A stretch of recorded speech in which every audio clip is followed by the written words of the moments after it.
दोस्तों, राजनीति की बातों में चर्चा करने के लिए एक बार फिर से मेरे साथ मौजूद हैं प्रद्युमन जोशीला जी। नमस्कार प्रद्युमन जी। नमस्कार जी, सभी दर्शकों को नमस्कार, राम राम।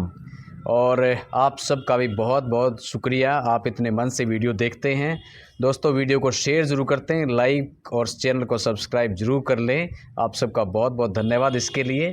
और प्रद्युमन जी, एक खास वाक़या देखने को मिला बहादुरगढ़ में जी। बहादुरगढ़ में, क्योंकि अभी आपको पता है कि इस बार का जो चुनाव था उसमें बीजेपी के जो प्रत्याशी थे वो हारे थे जी। और वहाँ पर कांग्रेस के भी हारे थे जी। निर्दलीय प्रत्याशी राजेश जून वहाँ पर काफ़ी अच्छे वोटों से जीते थे। बिल्कुल। और वहीं पर एक कार्यक्रम था ज्योतिबा सावित्रीबाई फुले के उस पे जयंती पे कार्यक्रम था जी। और उस कार्यक्रम में चीज़ें देखने को कुछ खास मिली जी। तो पहले तो राजेश जून ने काफ़ी कसीदे पढ़े जी मुख्यमंत्री की बड़ाई करने के लिए, और उन्होंने अपनी तरफ से गांव और शहर के विकास के लिए अपना एक कह सकते हैं कि अपेक्षित बजट की मांग भी रखी जी। 200 करोड़ और 500 करोड़ का मामला था जी विकास के लिए, वो एक अलग बात है जी। लेकिन सीएम साहब ने मांग तो स्वीकार करी 5 करोड़ की जी। दूसरी बात, सबसे बड़ी जो बात ये देखने को मिली कि उन्होंने दो बातें कही कि भाई बहादुरगढ़ के लोगों के लिए दो चेहरे है ना, दो आदमी मिल गए विकास करने के लिए जी। तो ये बड़ी गजब की बात है बोला जी। उन्होंने कहा भी अब ये दोनों है ना विकास कार्य मिल करके करवाएंगे जी। अब विधायक जो हैं वो भाजपा प्रत्याशी नहीं है रहे हैं वो, क्योंकि निर्दलीय उन्होंने भाजपा समर्थित हैं जी। उन्होंने समर्थन दे रखा है। और दूसरा उन्होंने ये कहा कि भी इससे ये नज़र ज़रूर आया कि काफ़ी हद तक चाहे कितना भी हो, चाहे समर्थित हो या कैसे भी हो, चाहे हारा हुआ कैंडिडेट हो क्यों ना हो जी, बीजेपी सीरियसली लेती है, बीजेपी उसको साथ लेके चलती है। और कहीं ना कहीं सीएम का ये साफ संकेत भी नज़र आया कि भी ये भी एक उनका प्रयास रहेगा कि बीजेपी की जो पकड़ है या पहुंच है ना वो भाजपा खास करके बहादुरगढ़ की और उस एरिया में, क्योंकि उस एरिया की बात कर रहे हैं, तो वहाँ पर किसी भी तरीके से कमज़ोर ना पड़े। क्यों प्रद्युमन जी, ऐसा ही लग रहा था? देखो, निश्चित रूप से प्रदेश के जो मुख्यमंत्री हैं जी, उन्होंने ठीक है बहादुरगढ़ में तो सार्वजनिक रूप से कह दिया बिल्कुल, लेकिन उससे पहले भी उन्होंने बीजेपी की सरकार बनते ही एक बात कही थी कि जहां हमारे विधायक नहीं जीते हैं, जो हमारे प्रत्याशी हार गए जी, वो भी अपने आप को विधायक से कम ना समझें और हमारे उन विधानसभा क्षेत्रों में वो विधायक के लेवल के ही हैं बिल्कुल, और कोई भी काम हो पूरे हरियाणा प्रदेश में जो है समान दृष्टि से हम विकास करेंगे। अब जिस बहादुरगढ़ का उन्होंने जिक्र किया जी, इस बहादुरगढ़ में राजेश जून पहले वो शख्स हैं जो निर्दलीय रूप से विधायक बने, इससे पहले कोई निर्दलीय यहाँ से विधायक नहीं बना था। ठीक बात है। और यहाँ जो राजेश जून और 2 नंबर पर आने वाले और 3 नंबर पर आने वाले बिल्कुल तीनों एक ही गांव के हैं। अच्छा ये भी बड़ी गजब बात है ठीक है कि तीनों ही एक ही गांव के हैं। और इससे पहले भी यहाँ चाहे वो 2019 का चुनाव हो तब भी दोनों प्रत्याशी एक गांव के थे। 2014 का चुनाव उसमें भी तीनों जो प्रत्याशी थे फर्स्ट सेकंड थर्ड वो एक ही, यही तीनों एक ही, इसके दिनेश कौशिक की बजाय इनका भाई था। अच्छा नरेश कौशिक जो एमएलए बन गया था। ठीक है, पिछले चुनाव में नरेश कौशिक हार गया था जी।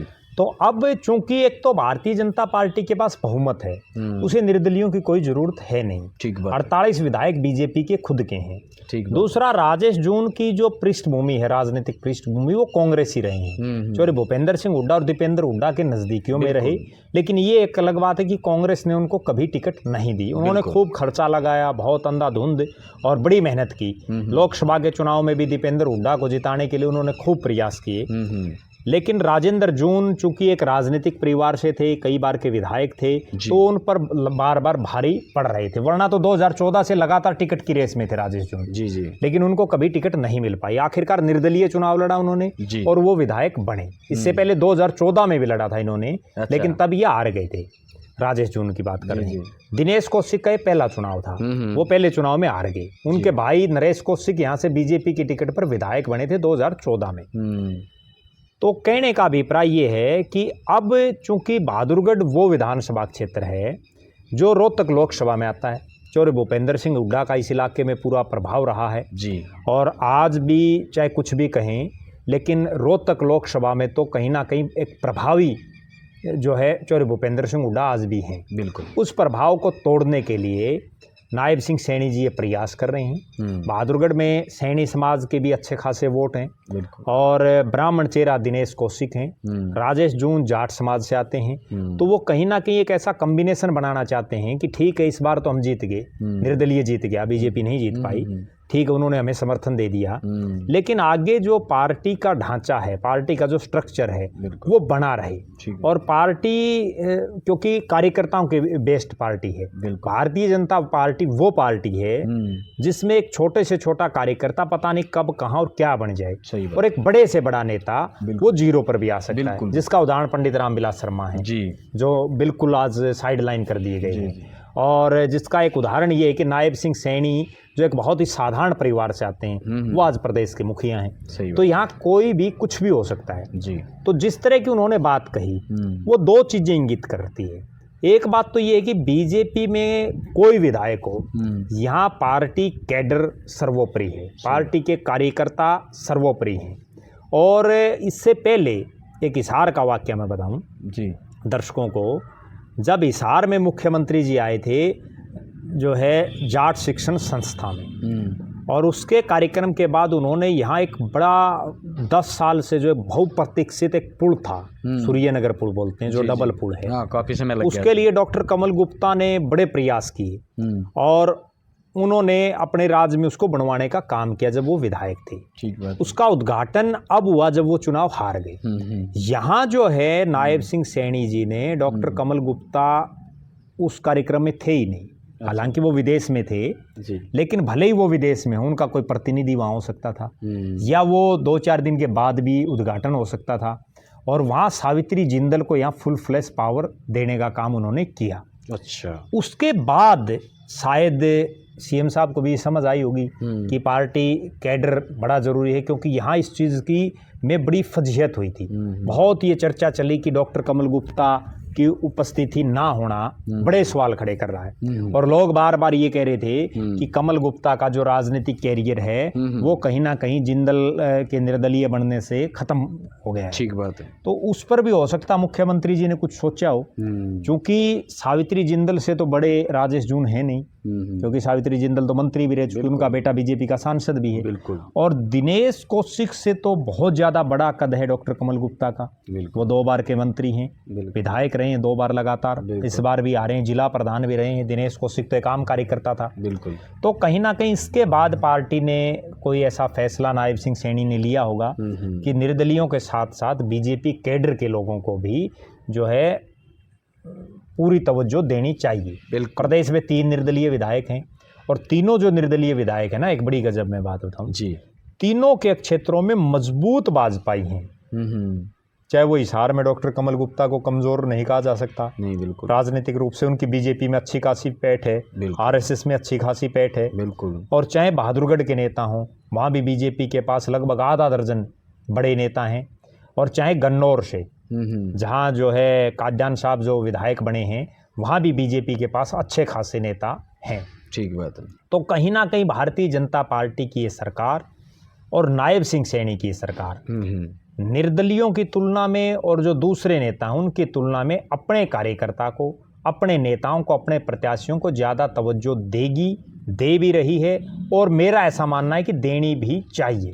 ये निर्दलीय तो केवल इसलिए सरकार के साथ आए हैं कि सरकार बीजेपी की बन गई। सही बात। अगर खुदा न खास्ता है कांग्रेस की सरकार बन जाती तो ये कांग्रेस की तरफ चले जाते। बिल्कुल नेचुरल बात है। बिल्कुल। और इस बार की बात नहीं, पिछली बार का भी अगर हम उदाहरण दें, पिछली बार 7 निर्दलीय बने, 7 निर्दलियों में सोमवीर सांगवान है, दादरी से निर्दलीय बने। उनकी तुलना में जिस बबीता फोगाट ने वहां से चुनाव लड़ा, उसको सरकार में चेयरमैन बनाया गया।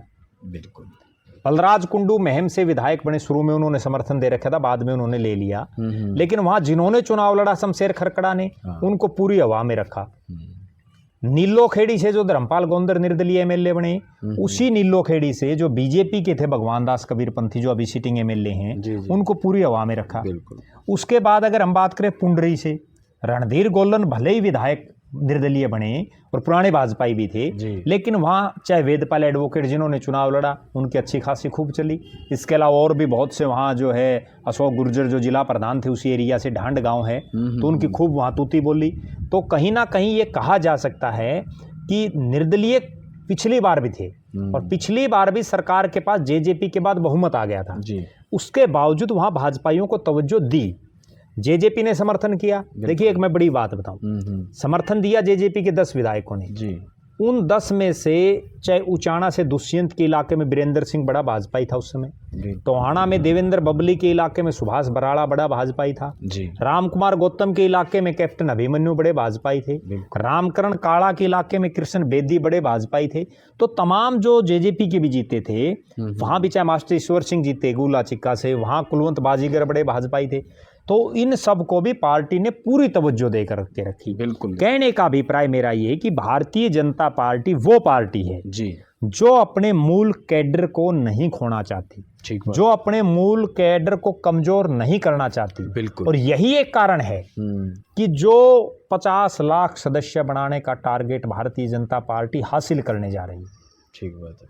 देखो अब ये 3 निर्दलीय हैं, इन 3 निर्दलीयों में ये तो है नहीं कि राजेश जून बीजेपी की सदस्यता ले सकता है, सदस्यता लेंगे तो विधानसभा में सदस्यता चली जाएगी ना। वो ये कभी चाहेगा कि मेरा जो कैडर है उनको मैं भाजपा के सदस्य बनाऊं।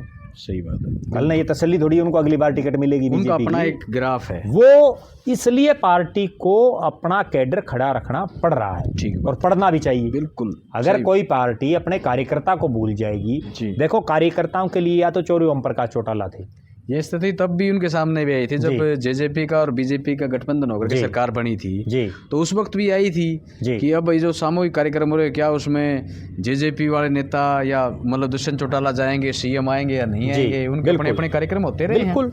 वो जेजेपी अपनी सिस्टम था, बीजेपी का अपना था।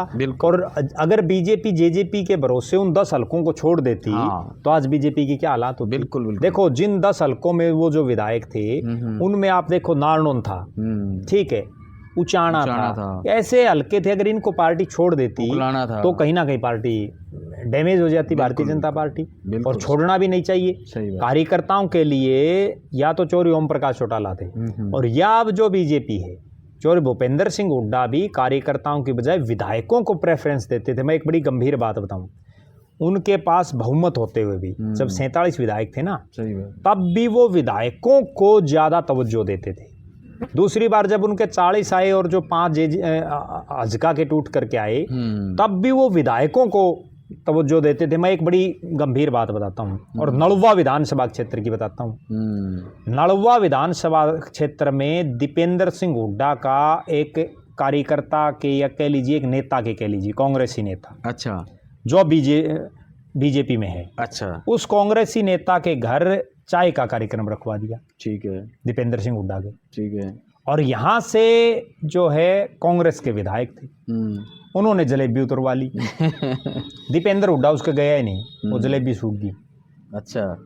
इसी तरह से बरवाड़ा में हुआ। बरवाड़ा में कांग्रेस के एक विधायक थे और वहां एक कांग्रेस का ऐसा कार्यकर्ता था जिसने लाखों रुपए, मैं बल्कि ये कह सकता हूं कि करोड़ों रुपए, अच्छा, दीपेंद्र हुड्डा और भूपेंद्र सिंह हुड्डा और कांग्रेस की मजबूती के लिए उसने लगाए। और दीपेंद्र हुड्डा का बड़ा नजदीकी भी था। अच्छा। उसने 5-6 बार कार्यक्रम रखा। अच्छा। लेकिन टाइम दे दें, एंड टाइम पे फिर नहीं आऊं। तो उसके साथ बेचारे ने लास्ट में फिर भारतीय जनता पार्टी ज्वाइन करनी पड़ी। और अच्छा। कारण क्या था कि कांग्रेस का वहां भी सिटिंग एमएलए था। एमएलए कहेगा तभी जाएंगे। ये कंडीशन कभी नहीं चलती प्रजातंत्र में। क्या अकेला एक विधायक से आप काम चला लोगे? सही बात। आज मान लो 48 विधायक भारतीय जनता पार्टी के, सीएम समेत, क्या मुख्यमंत्री जी उन 47 हलकों में जहां से बीजेपी के विधायक हैं मुख्यमंत्री को छोड़ के केवल उन्हीं लोगों के घर जाएंगे जिनमें विधायक कहेगा? हाँ, कैसे पार्टी चलेगी? नहीं चलेगी। कल ना अगर वो विधायक पार्टी छोड़ के चलेगा फिर क्या करेंगे? सही बात है। तो इसलिए बड़ी गंभीर बात यह है कि विधायक तो आते रहते हैं, बढ़ते रहते हैं, पता नहीं कब कौन कहाँ बन जाएगा। आज बीजेपी में जो बने हुए हैं उनमें सारे बीजेपी के थोड़ी हैं। सही बात है। बहुत से तो ऐसे जो कोई कांग्रेसी है, कोई नेल्लो का है, कोई कहीं से आ रहा है, कोई कहीं से आ रहा है। जी जी। भानुमति का कुनबा सब इकट्ठा हो चुका है। हाँ। लेकिन कैडर जरूरी है, कार्यकर्ता। बिल्कुल। और कार्यकर्ता जिस दिन आपका खत्म हो गया उस दिन ना आपके विधायक बन पाएंगे। आज कांग्रेस क्यों फेल हो रही है? क्योंकि कांग्रेस के पास नेता है, कार्यकर्ता तो कोई है ही नहीं। कार्यकर्ता क्यों नहीं है? क्योंकि 11 साल से आपका संगठन नहीं है। बिल्कुल। जब आपका कोई संगठन ही नहीं है तो कार्यकर्ता कहां से पैदा होंगे? ठीक बात। तो यही डिफरेंस है बीजेपी और कांग्रेस में। और जिस लाइन पर नायब सिंह सैनी चल रहे हैं वास्तव में वो बड़ी सराहनीय है। और उनको बीजेपी के जो नेता और कार्यकर्ता हैं, चूंकि सरकार बीजेपी की है, हाँ जी, उनको विशेष तवज्जो देनी चाहिए। हाँ, काम सबके करने चाहिए। ठीक बात है, बिल्कुल जी। तो इस दौरान एक और वाक्य देखने को मिला था जी। जब ओम प्रकाश धनखड़ जी बैठे थे जी। और वहाँ के बीजेपी के जो जिला प्रधान थे, जिला अध्यक्ष जिसको भी कहते हैं, वो भी थे। जी। तो सीएम साहब मतलब काफ़ी देर तक कई विकास के मुद्दों पे जो ना स्पेशल चर्चा करते नजर आए थे और राजेश जून जी साइड वाली कुर्सी से उनको देख रहे थे टकटकी लगाए हुए। तो कहीं ना कहीं है ना एक वो सोचने वाले लोग तो पता नहीं क्या क्या सोच लेते हैं यहाँ पर। देखो, निश्चित रूप से बीजेपी में पद को सलाम है। बिल्कुल, जो पद पर बैठे हैं, हाँ, वो फन्ने खा है। हाँ, जिला प्रधान हमने ऐसे ऐसे देखे हैं कि इशार से ही लगा लीजिए। आज जो जिला प्रधान है वो एक बिल्कुल साधारण कार्यकर्ता था, अशोक सैनी, कहीं वो जिला प्रधान की लाइन में भी नहीं था। हाँ, और आज से 6-7 साल पहले जब मैं उनसे मिला था तब तो उनकी कहीं को गिनती में नाम नहीं था। जो एक गांव लेवल का कार्यकर्ता होता है ना, उस लेवल के कार्यकर्ता। हाँ। और उसके बाद उन्होंने ये देखो कितनी प्रगति करके पहले कार्यालय सचिव, फिर जिला महामंत्री, अब वो जिला प्रधान बन गए, जबकि उनके पैरेलल के जो नेता थे वो जीरो बैठे हैं।